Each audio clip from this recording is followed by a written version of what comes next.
Alors, salut à toutes et à tous, c'est Mathias pour une nouvelle vidéo. Donc là, aujourd'hui, nous allons parler vraiment de la self-défense. Donc, ça va être un petit thème aussi que je vais mettre en place. Donc, si vous voyez sur ma chaîne, il y a plusieurs séries. Donc, il y a la série Peekaboo qui va être encore des projets. Donc, j'essaie de faire plusieurs petites séries pour essayer de pas tout le temps faire les mêmes thèmes. Donc, il y aura la série Peekaboo qui sera disponible.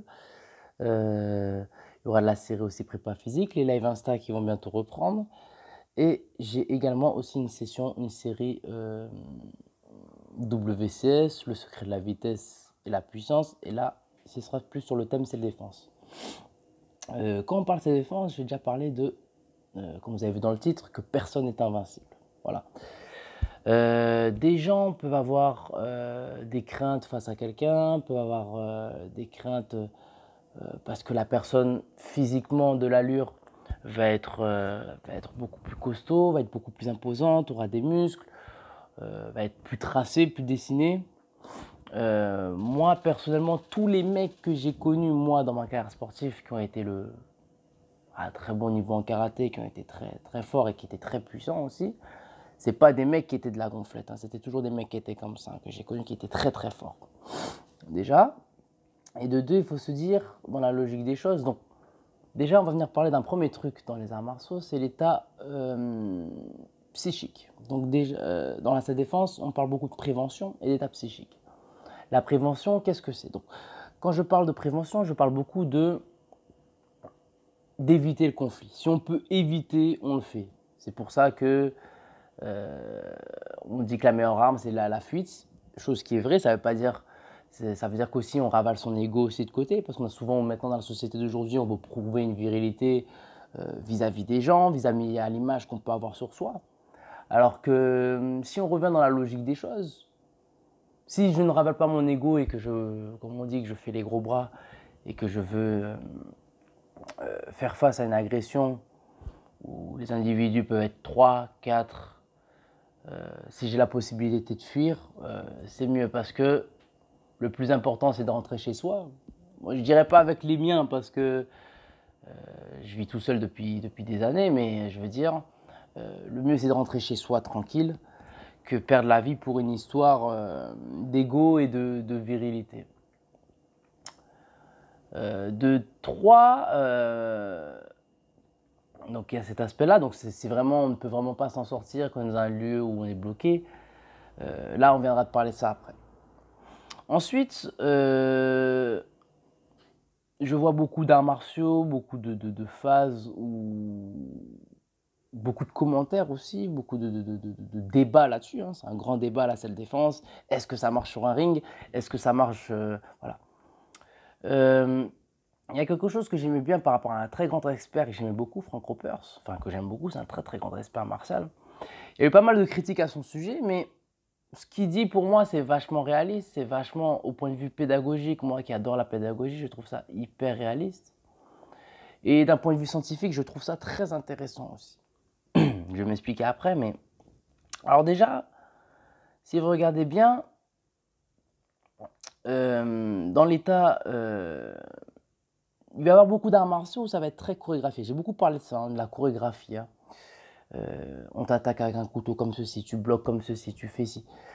Pour moi, c'est pas réaliste parce que avec l'état psychique, donc on parle beaucoup, l'état de stress. Bon, vous savez, dans une agression, dans une embrouille, dans un accrochage avec quelqu'un dans la rue, il y aura toujours un état de stress où le cœur va commencer à s'accélérer, on va avoir les mains qui tremblent pour certains, d'autres ils vont avoir plus peur, d'autres ils vont avoir plus les nerfs, il y en a d'autres ils vont, ils vont perdre le contrôle, voilà.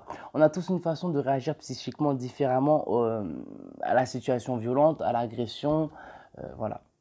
Tout dépend de son passé aussi, du passé qu'on peut avoir, tout dépend de plein de choses. Euh, Ce que j'aime bien avec le WCS et la méthode, enfin, la méthode WCS et ce que dit Frank Roper, c'est ce que j'aime bien, et ce que je rejoins beaucoup sur cet expert, c'est rester dans la simplicité au final. Vous savez, les choses les plus simples qu'on peut faire dans les mouvements, j'appelle même plus ça la technique, mais dans les mouvements, c'est les choses les plus compliquées au final. Être relâché pour gagner de la vitesse, c'est hyper compliqué parce que On a toujours l'habitude de faire des exercices en tension, hein. Moi, le premier, hein, quand je faisais de la compétition au niveau, j'étais toujours dans la tension, travailler, bam, bam, bam.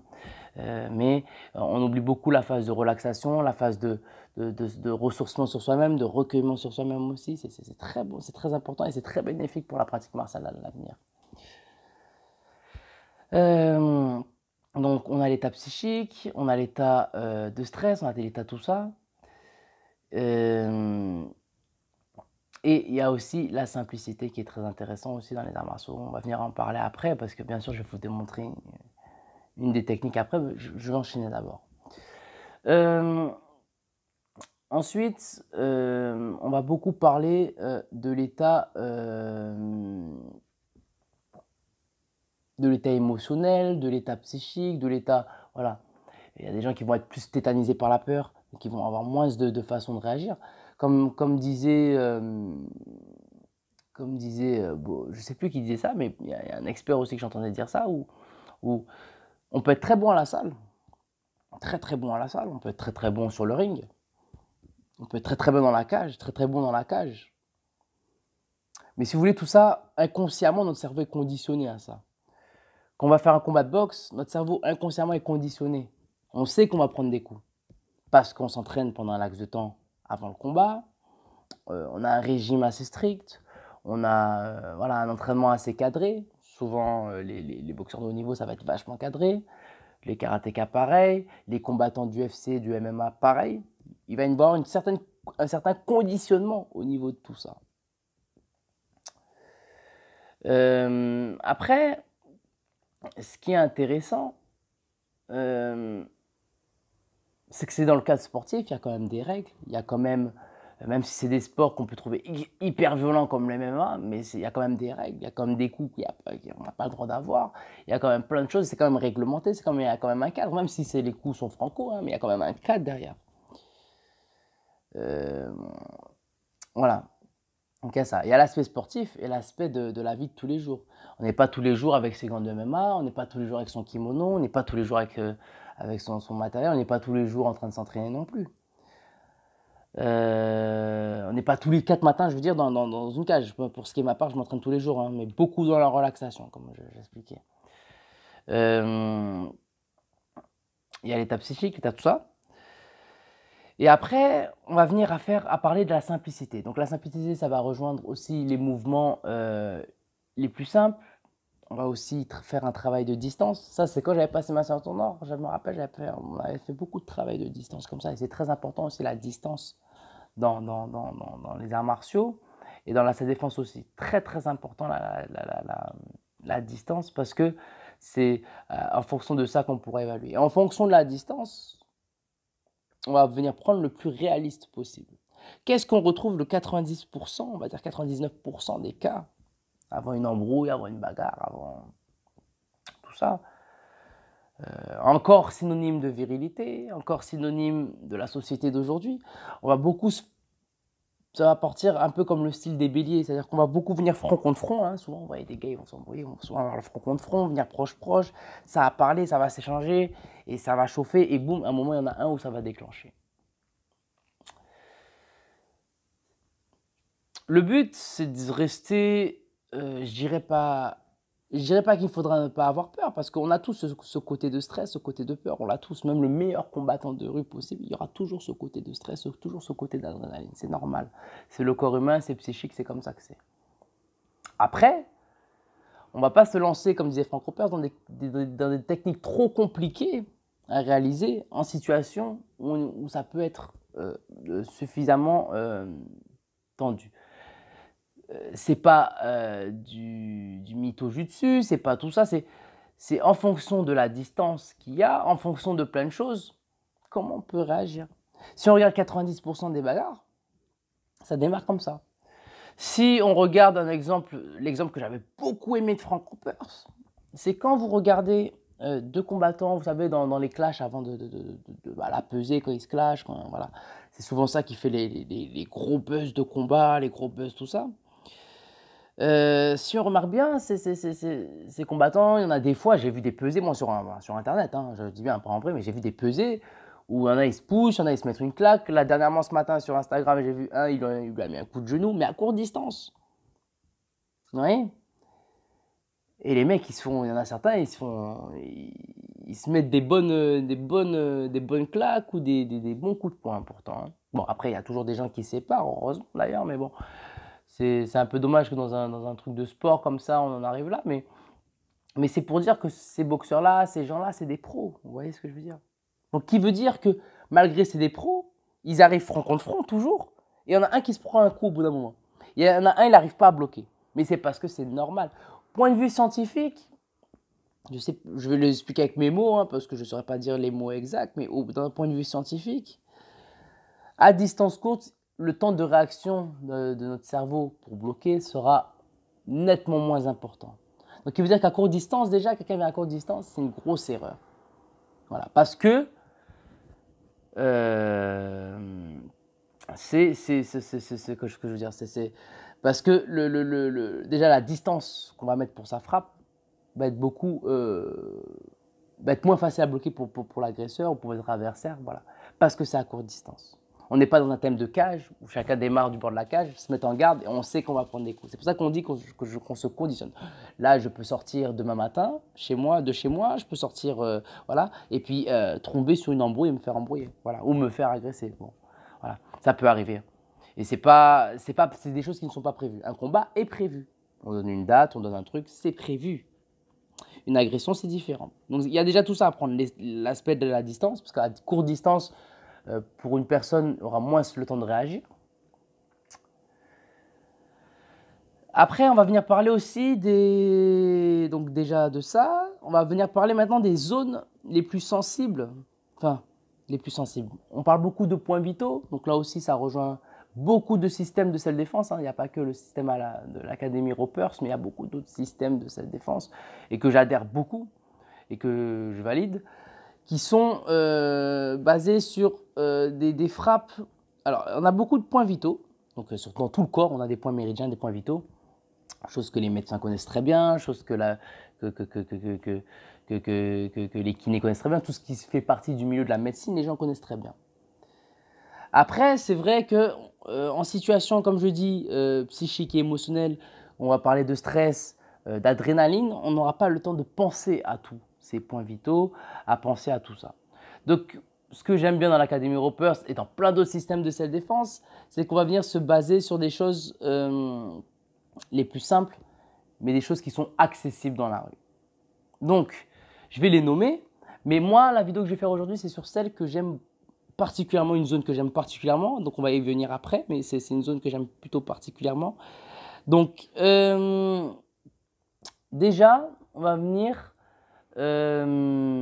parler de choses, un exemple, si je pose une question, qu'est-ce qu'on a besoin de tous les jours au quotidien pour être... Il y a des choses sur notre corps, enfin ce que je veux dire, qu'on utilise tous les jours et que c'est ça qu'on va retrouver dans ces systèmes de self-défense. D'ailleurs, ces systèmes de self-défense qui emploient cette méthode, j'adore beaucoup parce que c'est des méthodes réalistes, c'est des méthodes pas réalistes, mais c'est sur des zones où, je veux dire, comme je dis toujours, personne n'est invincible, personne n'est invulnérable.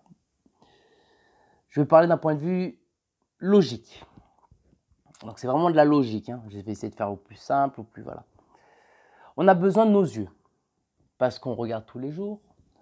Quand on fait nos choses dans tous les jours chez soi, si on a besoin de chercher, je ne sais pas, une paire de chaussures chez soi, on doit regarder quel t-shirt on va mettre demain pour faire la cuisine, pour regarder la télé, pour regarder des films, pour tout ce qu'on fait dans la vie de tous les jours, on a besoin de notre vision.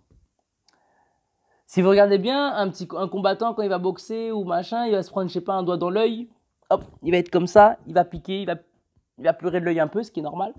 Mais direct, quand on se touche l'œil, on a le réflexe de faire ça. Vous voyez, c'est un réflexe naturel. La vision des yeux, donc je sais pas, une frappe Taisho, une frappe, voilà, au niveau des yeux, déjà, ça va beaucoup perturber, surtout si on a des ongles, ça va beaucoup perturber. Et une frappe dans les yeux où on va venir quand même appuyer au niveau des yeux, ça va, c'est barbare, mais c'est dans les situations vraiment extrêmes où il faut... De toute façon, quand on parle de self-défense dans la rue, je parle souvent voilà, qu'il ne faut pas non plus... voilà, il y a quand même un certain degré, bien sûr, mais il faut quand même se défendre. Voilà, on ne va pas laisser... voilà.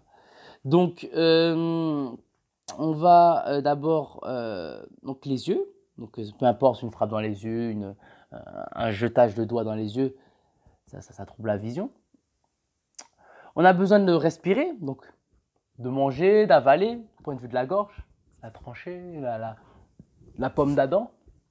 C'est très, très, très, très, très, très, très efficace. Donc en gorgette, avec le poing. Ça peut être sur le côté avec un aito, ça peut être avec un shuto, ça peut être avec pas mal de choses qu'on peut venir atteindre le niveau de la gorge, du cou. Tout ce qui est à la base du cou déjà est très sensible, mais moi j'aime beaucoup la gorge. Voilà. Après, il y a les parties génitales. Alors, parties génitales, oui et non, parce que c'est vrai que je discutais avec quelqu'un hier quand je suis sorti, et c'est vrai que c'était intéressant le sujet. C'est vrai que lui-même il avait vu de cette propre vue. Alors moi j'ai jamais vu, mais je sais que beaucoup de gens m'ont dit cette version et même plein d'experts le disent, même des gens lambda. Donc la personne avec qui je discutais hier, c'est une personne lambda. Et c'est vrai qu'un coup de pied dans les parties génitales, quelqu'un qui va être sous stupéfiant, sous cocaïne, sous alcool, sous drogue dure, clairement, va moins sentir, voire anesthésier. On va avoir les frappes, va être un petit peu anesthésié, il va moins sentir les frappes au niveau des couilles, enfin au niveau des parties génitales. Donc pour moi, c'est efficace. Bien sûr, ça reste quand même la partie, c'est vicieux, mais en cas de bagarre de rue, si je dois mettre moi un exemple, un maïgiri dans les parties génitales et passer toute ma hanche, je le ferai. Voilà. C'est à un moment, il faut être, faut se défendre, faut pas non plus attendre que voilà. Donc il y a plein de choses aussi, voilà. Mais pour moi, c'est oui et non, voilà. Enfin oui, mais il faut faire attention, ça dépend du profil de personne, voilà. Mais sinon, c'est très très efficace, hein. Un coup de poing dans les burnes, ça en général, ça calme. Et ensuite, la mobilité des genoux.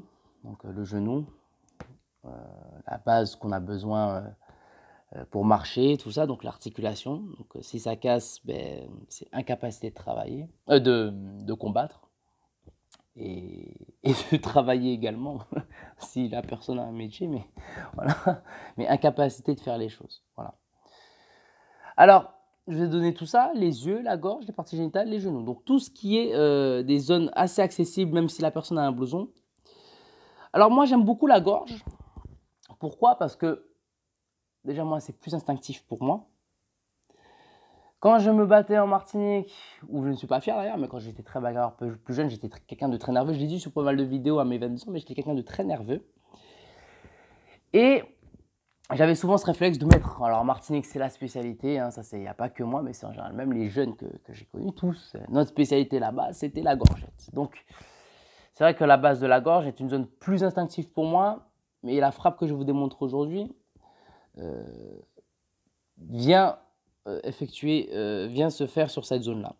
La gorge est une zone très sensible. Une fois touchée, la gorge, que ce soit contrôlée, alors il vaut mieux contrôler quand même cette frappe parce que ça, si on tape trop, ça peut aller jusqu'au décès, hein, puisque c'est enfoncement de fracture du larynx, enfoncement de la pomme d'Adam. Et si on n'appelle pas les pompiers ou le SAMU ou les secours assez vite, c'est fini. Bon, voilà. Donc c'est des frappes quand même à maîtriser, hein, je veux dire, à maîtriser vraiment avant de pouvoir. Donc moi, je favorise toujours quand quelqu'un ne sait pas maîtriser en fourche. Donc c'est mieux aussi. Enfin, en gorgette, ce qu'on appelle en gorgette. Ça vient créer quand même des difficultés au niveau de la respiration, mais ça ne va pas endommager plus que ça. Voilà. Tandis que la frappe que je vais vous montrer peut être potentiellement très dangereuse. Donc voilà. Donc voilà. Alors, si on revient parler de la logique et de la biomécanique du corps, donc personne n'est invincible. On peut avoir n'importe quel type de personne. Donc on peut avoir des personnes très costauds, très balèzes, très impressionnantes physiquement, voilà. On a tout type de personnes. Pourquoi je dis que personne est invincible? Parce que même si la personne est costaud, moi c'est ce que je dis souvent aux gens, même si la personne est costaud, même si la personne a des trapèzes, des muscles comme ceci, voire qui explosent avec plein de veines, plein de testostérone, ça peut impressionner, c'est d'accord, hein, pour quelqu'un qui n'a pas confiance, ah oui, c'est machin. Mais à la fois, il faut regarder la logique des choses. La personne peut muscler son corps, peut muscler ses abdos, peut muscler ses cuisses. Donc forcément, si on tape dans des zones où c'est musclé, ou les zones où il travaille le plus, forcément, il va encaisser. Par contre, des yeux, il ne pourra jamais muscler ses yeux.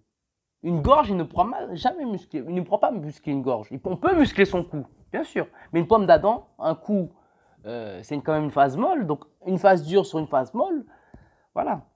Les genoux, pareil. Il peut avoir des genoux musclés, mais une fois que la mobilité articulaire au niveau des genoux casse, ça casse. Voilà. Moi, je préfère la gorge parce que je sais que c'est une zone où la personne peut être une armoire. Tant que cette zone-là est touchée, suffisamment forte, ou même pas besoin de mettre de puissance, mais suffisamment avec une espèce d'impact. La personne, ça peut être un bodybuilder et avoir je sais pas combien de kilos de muscles et puis avoir de la testostérone et à montrer les pecs. Cette frappe-là, elle est hyper efficace et ça revient à la gorgette. Moi, à chaque fois que j'ai mis une gorgette, ça a toujours été, peu importe le gabarit de la personne, on a toujours tendance à avoir le réflexe de voilà. Donc j'ai beaucoup parlé, donc il y a ça aussi. Donc il y a le côté, voilà, anatomie du corps, logique, ce qu'on appelle logique, de ce qu'on a besoin de tous les jours. Donc les zones que je viens de nommer, les yeux, la gorge, les parties génitales, les genoux. Et il y a un dernier point très important, donc il y a tout ça. Donc il y a le dernier point très important avant que je démontre la technique, c'est le vice. Donc, chose qu'on peut avoir dans le sport, hein, ça existe dans la boxe thaï, il y a des vis aussi, il y a des vis un peu dans le MMA, il y a des vis un peu partout. Mais dans la rue, il faudra avoir le vice. Et notre premier outil de vis, ça va être la parole. Et ça va être donc la parole, ne pas montrer d'expression corporelle. Donc, d'où pourquoi je travaille beaucoup la relaxation. Ça revient un peu aussi à la méthode WCS. Donc, pourquoi travailler la relaxation? Travailler sans expression corporelle, donc rester simple. Hein, pas obligé de montrer, voilà. Et après, petit à petit, voilà. Donc, le vice, la parole. Donc, tout ça, après, je viens vous le démontrer avec mon petit outil de travail que je me suis fait, que vous avez vu sur les dernières vidéos. Et je vous balance une introduction. Ah, ben oui, il y a une introduction, toujours mon introduction. Et je te dis à tout de suite pour la suite. Boum, boum.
Alors, là, on va venir travailler à distance courte. Parce que souvent, voilà. Donc, comme je redis, c'est un exercice, c'est pour s'habituer, c'est pour créer le mouvement en automatisme. C'est pour, voilà, c'est un exercice. Après, la frappe sera bien celle qu'il faut mettre, mais c'est un exercice là qu'on utilise là pour travailler justement ce mouvement. Alors, on va se mettre debout, classiquement, parce que dans les embrouilles, on ne va jamais démarrer, ou dans une agression, on ne va jamais démarrer comme ceci, parce que là, c'est trop visible. On sait que là, on montre, donc comme je parlais de vice, je parlais de non-expression corporelle, là, on va montrer qu'on veut aller au contact, on veut montrer qu'on veut se battre. Donc là, déjà, ça envoie un signal à l'autre qui fait comprendre que, ah oui, l'autre, il va en découdre, donc on va y aller. Voilà. Donc, le but, c'est vraiment d'être, comme je disais, on veut être vachement... Oui, oui, regardez. Oui. Mon épaule ne se lève pas.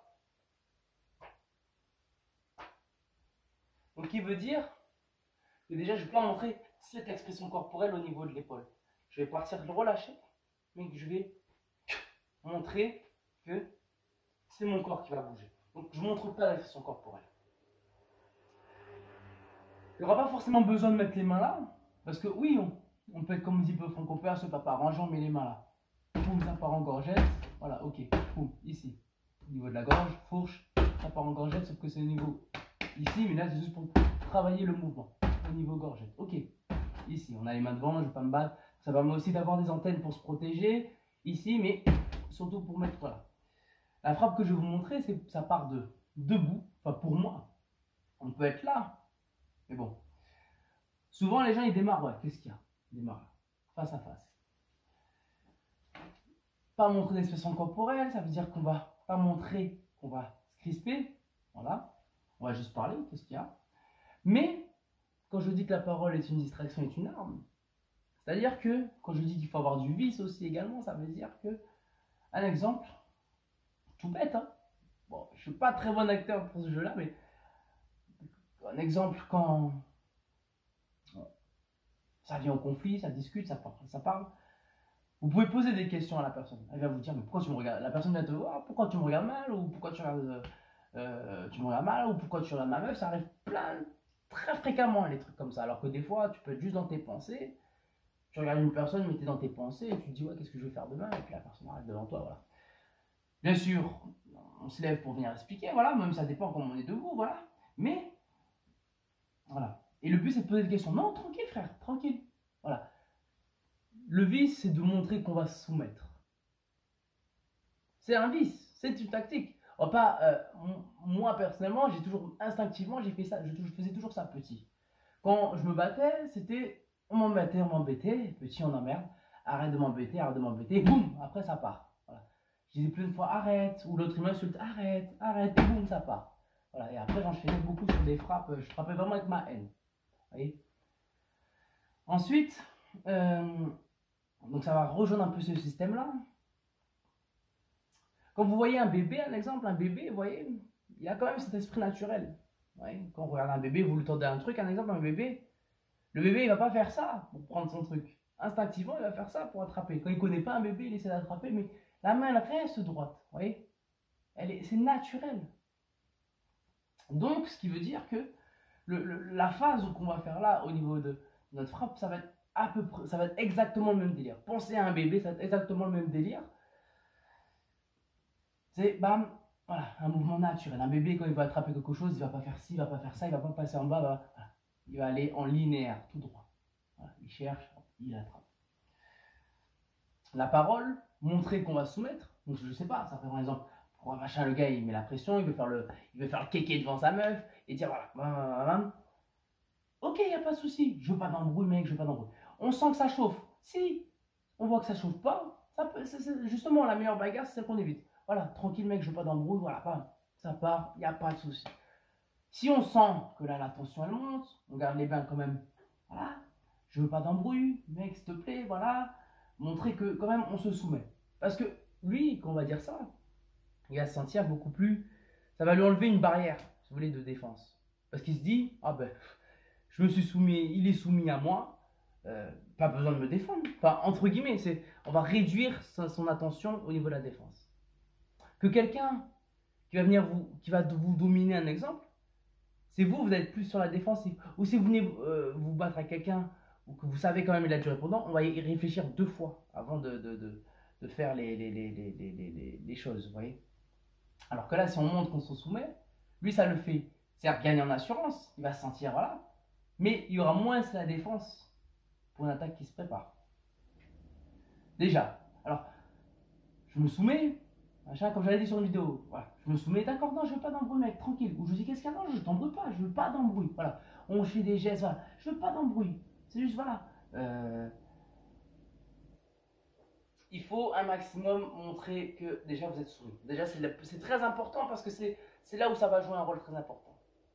Voilà. Donc il y a ça aussi. Il y a le deuxième rôle, on peut poser des questions. Mais pourquoi tu m'embrouilles? Moi, je ne veux pas m'embrouiller. Voilà. Il y a plein de choses comme ça. Maintenant, si on parle de la frappe, c'est une frappe où on va venir. Alors, même on peut avoir un sac comme ça, un push qu'on attache, voilà. C'est juste pour travailler la frappe. J'avais un gars au karaté qui me disait, oui, on travaille beaucoup avec le contrôle, c'est bien. Mais doucement, quand on travaille, on peut s'habituer à un petit peu appuyer. Pour que le jour où ça arrive, on puisse quand même ne pas avoir le contrôle et quand même appuyer sa frappe, vous voyez. Pour la frappe, c'est une frappe qui va se donner comme ceci. Le point va être comme ceci. Alors je sais que beaucoup vont dire les points se forment comme ça. Donc déjà moi j'aime beaucoup la façon de Jay White. On va faire comme ça pour gagner, pour stabiliser les stabilisateurs du poignet. Mais là cette frappe va se faire vraiment comme ceci, vous voyez. Voilà. Les pouces sont vraiment sur le côté. Vous voyez. Et c'est une frappe qui va se faire pour comme si c'était plat pour venir aller entre la gorge. Là. Et sauf que on va partir de façon linéaire, donc ça fait penser un peu à un hypercute. Vous voyez? Un hypercute. Mais cet hypercute, on va venir le donner de face. Et bien sûr au niveau de la gorge. Si vous avez un bob à la maison pour travailler la précision, c'est très bien. Bon, après, je travaille comme ceci. Alors, pourquoi je mets la main devant? Parce que, si vous voulez, le fait de mettre la main devant, ça perturbe. Vous voyez, ça perturbe. Ça vient créer juste. La main ne va pas forcément venir mettre un choc, mais juste créer une espèce de distraction. Parce que la rue, c'est ça. On peut créer une distraction en bas et revenir en haut. Mais, ce que je veux dire, c'est qu'il faut travailler de façon à ce que on peut distraire de différentes façons. Je peux avoir un t-shirt sur moi, un foulard, un bandana, le jeter dans la figure. Peut-être que, oui, le jeter, mais lui, il va porter déjà sa tension. Le laps de temps qui porte l'attention, là, on peut rentrer. Peu importe, j'ai un sac, je rentre des courses, je peux jeter le sac, voilà. J'ai une veste, voilà, pareil, je peux jeter la veste sur lui. Bam, lui, le temps que machin. Boum, instinctivement, c'est des choses qu'on faut beaucoup utiliser aussi le mobilier. Oui. Beaucoup de mobilier dans la rue, c'est ça. C'est le milieu urbain, il faut utiliser le mobilier. Il y a un poteau derrière, si vous pouvez pousser, mettre une poussée assez violente, bam, et qu'il se colle contre voilà, contre un mur ou machin, ou qui voilà, le mobilier ça déstabilise vachement. Vous voyez, contrairement à une cage, un tatami où c'est quand même entre huis clos, voilà, où il y a quand même certains cadres. Là, il y a du mobilier. Il peut y avoir un banc derrière, il peut y avoir un mur, il peut y avoir une marche, il peut y avoir un trottoir. Vous voyez.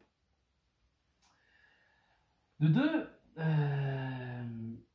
il faudra vachement, donc déjà l'effet de se soumettre, le vice, pas montrer d'expression corporelle, et tout ça ensemble, c'est des choses qu'il faut venir travailler. Donc tout dépend comment la situation se présente, tout en essayant de garder quand même, essayer, même si on stresse, de rester un minimum lucide. C'est pas facile, mais il faut essayer à force, voilà, voilà, mais voilà. Donc, il veut dire que, voilà, non, mais je veux pas d'embrouille, je veux pas d'embrouille, voilà. Parler. Non, je veux pas d'embrouille, gros, tranquille, t'as raison. Je veux pas me battre, machin. Vous voyez?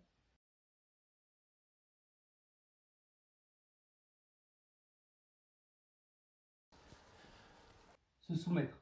Ou machin, donne-moi ta chaîne, machin.